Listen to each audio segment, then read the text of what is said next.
আসসালামু আলাইকুম সুপ্রিয় দর্শক, আমরা চলে এসেছি ফরিদপুর জেলার সালতা উপজেলার ঠ্যান্টিনিয়া বাজারে। বাজারটি প্রতি রবিবার এবং বুধবার সকাল 6টা থেকে সারাদিনই থাকে। আমরা দেখব পেঁয়াজের চারার বাজারটা, সাথেই থাকুন, দেখতে থাকুন।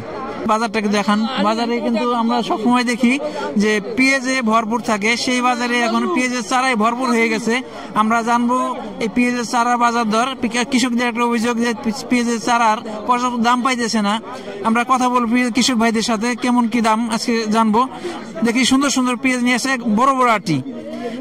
আমার অন্যান্য এলাকায় দেখি মাথা সহ নিয়ে আসে, এখানে মাথা কেটে নিয়ে আসে, কারণ লাগানোর জন্য মাথা কাটতে হয়, আর এখানে বস্তায় আনতে সুবিধা হয়। আমাদের এখানে এভাবেই চলে। এই কি জাতের পেঁয়াজ এটা?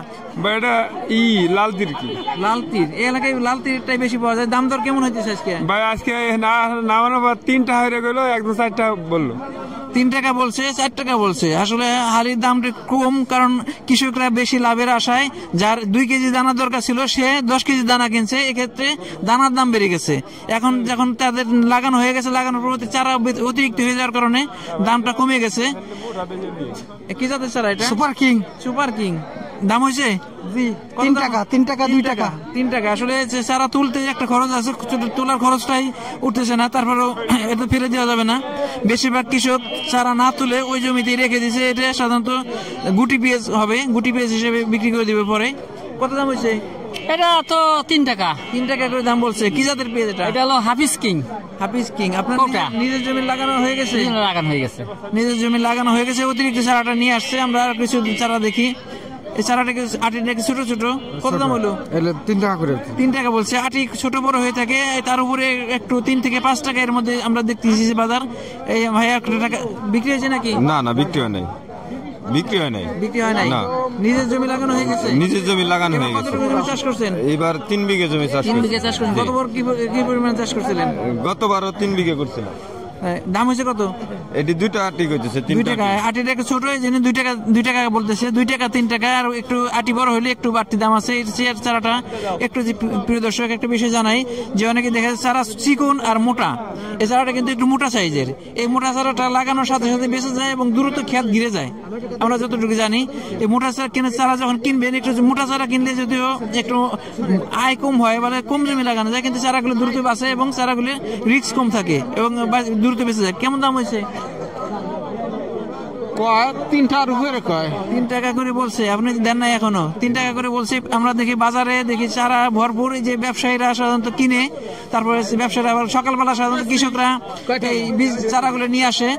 যখন এই কৃষকদের কাছ থেকে ব্যবসায়ীরা চারাগুলি কিনে, এরপরে সারাদিন ভরে এই ব্যবসায়ীরাই যে বিভিন্ন জায়গা থেকে যখন লোকজন কিনতে আসে, এই সাধারণ কৃষক বা যারা জমিতে রোপণ করবে তাদের কাছে ব্যবসায়ী ভাইরা বিক্রি করে থাকে। আমরা কথা বলবো ব্যবসায়ী ভাইয়ের সাথে। কেমন আছেন? আলহামদুলিল্লাহ ভালো আছেন ভাই? এই তো ভাই ভালো আছি।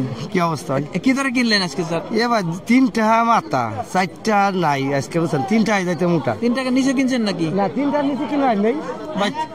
এর এক মুঠা আলি 3 টাকা, বুঝছেন? উঠানের টাকা না, উঠানের টাকা হয় না। আপনারা তো কিনে বিক্রি করেন। হ্যাঁ ভাই। এখন আপনি যখন বিক্রি করবেন, কত করে বিক্রি করবেন? ভাই বাজার দর এমন আছে 5 টাকা হতে পারে, এমন আছে 2 টাকা হতে পারে।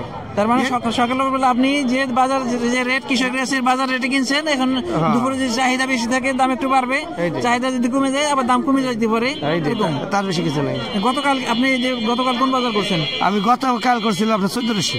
হ্যাঁ 1400। সর্বোচ্চ কত দাম গেছে? আপনি বিক্রি করছেন কত দামে? ওখানে গেছে ভাই 7 টাকা 8 টাকা গেছে। 7 টাকা 8 টাকা করে বিক্রি করছেন। বাজার এমনি এরকমই ওঠানামা করে। প্রিয় দর্শক সাথেই থাকুন, দেখতে থাকুন। প্রিয় দর্শক, আমার এক ভাই চারা কিনতে আসছে। ভাই কোথা থেকে আসছেন? খালমা থেকে আসছে। আপনার এলাকায় কি চারা পর্যাপ্ত হয় না নাকি? না, যা দিয়েছিলাম ওটা মারি গেছে, যার কারণে কিনতে আসছে। আপনি নিজে চারা করছিলেন? জি। চারাটা ঠিক মতো হয় নাই। জি। কতটুকু জমি লাগাবেন এবার? আমি লাগাবো 2 বিঘা। 2 বিঘা পুরোটাই চারা কিনতে হবে? পুরোটাই কিনতে হবে। এবার কিন্তু তাহলে বোঝা যাচ্ছে যে আপনি চারা যেহেতু মারি গেছে, এটা তো আপনার লস হয়েছেই। আর আপনি চারা বীজ কিনে যে পরিমাণ লাভ হয়েছে, তার চেয়ে মানে চারা কিনে লাগাইলে আপনার সস্তাই হবে। কারণ সঠিক মানে চারাটা লাগাইতে পারলে ভালো হয়। কত কি পরিমাণ দাম বলতেছে? 100, 300 টাকা, 400 টাকা এরকম সব বিক্রি হইতেছে। 3 টাকা 4 টাকা মোটা, 3 টাকা 4 টাকা মোটা হইতেছে। চারা কি কিনছেন? কিনছে। কি পরিমাণ চারা কিনছেন? কিনছি প্রায় 800 মোটার মধ্যে কিনা হয়ে গেছে। 800 মোটা। আপনার জমি কতটুকু? 2 বিঘা। আপনার 2 বিঘার জন্য কতটুকু কি পরিমাণ চারা লাগবে? 1600-1700 মোটা চারা লাগবে। 1600 মোটা চারা লাগবে 2 বিঘার জন্য। তার মানে বিঘায় 800 মোটা চারা লাগবে। হিসাব করে আসছেন? জি। প্রিয় দর্শক, আমরা অনেকে জানতেছি যে কি পরিমাণ জায়গা। ভাই 2 বিঘার জন্য 1600 মোটা চারার টার্গেট নিয়ে আসছে। ভাই একটা চারা নিয়ে আসছে। এটা আপনার কোনটা? আপনিও কিনতেছেন? কিনে বিক্রি করবেন না কিন্তু জমিতে লাগাবেন? আমি জমিতে লাগাবো। কোথা থেকে আসছেন আপনি? ওই তালমা থেকে আসছেন? ওই যে পাটাটা আমারে পান না সেই জায়গাতে তাইছি। তালমা থেকে আসছেন? পাটাটা তো মাঝে মাঝে কথা আপনি কই। কি নিজের জমিতে লাগাবেন? হ্যাঁ, নিজের কি পরিমাণ জমিতে লাগাবেন? আমার আছে 3 বিঘা। 3 বিঘায় কি পরিমাণ চারা লাগবে? ওই যে আপনার বিঘা প্রতি মনে করেন 800 করে লাগবে। তাহলে 2400 মোটা চারা লাগবে। ভাই চারা কেনার জন্য আসছে। কি দামে কিনলেন আজকে চারা? 3 টাকা 4 টাকা। 3 টাকা 4 টাকা। আমরা আসলে বিষয়টা যাচাই করলাম যে আমরা দাম জিজ্ঞেস করি কৃষকের কাছে, আবার ব্যবসায়ীর কাছে, এবং সরাসরি ক্রেতার সাথে যোগাযোগ কথা বললাম যে দামটা কেমন। আসলে কথার মধ্যে কোনো ফারাক নাই, আমরা যে দামটা দেখছি ওই দামে বিক্রি হচ্ছে। আরেক ভাইয়ের সাথে কথা বলি। কি জাতের চারা এটা? এটা লালতির কিং। লালতির কিং। জি। দাম হয়েছে? দাম হয়েছে। চারাগুলো তো অত সুন্দর, মানে একবারে মোটা মোটা এবং সতেজ। মোটা তো এদিক দিয়ে আমাকে পাশার মধ্যে যাইতেছে। হ্যাঁ, 10,000 টাকা দানা কিনে বেচতেছি 4টা। এই কি সরকারের নাকি আমাদের না আপনাদের? আরে আমাকেই বেচছো তো এটা। কারণ কি বলেন তো? কারণ আমরা চারাইছি বেশি। হ্যাঁ, যখন আমরা বাজারে পেঁয়াজের চারার বীজের বাজারে যখন গেছি তখন বলছে 3500 টাকার চারা বীজ। 10,000 টাকা 14,000 টাকার বীজ আপনারা 6,000 7,000 টাকাতে কিনছেন। তার মানে যার দরকার ছিল 2 কেজি, সে 10 কেজি বসাইছে, 4 কেজি 10 কেজি কিনছে। এই কারণে পেঁয়াজের আমরা বীজের দেখছি একটু স্বল্পতা ছিল। আসলে এর জন্য আমাদের এই ব্যর্থতা। প্রিয় দর্শক, আমরা দেখলাম পেঁয়াজের চারার বাজার। আমাদের ভিডিওটি ভালো লাগলে লাইক কমেন্ট শেয়ার দিয়ে আমাদের সাথে থাকুন এবং নিয়মিত এই চারার আপডেট পেতে চ্যানেলটিকে সাবস্ক্রাইব করে রাখুন। ধন্যবাদ সবাইকে। আল্লাহ হাফেজ।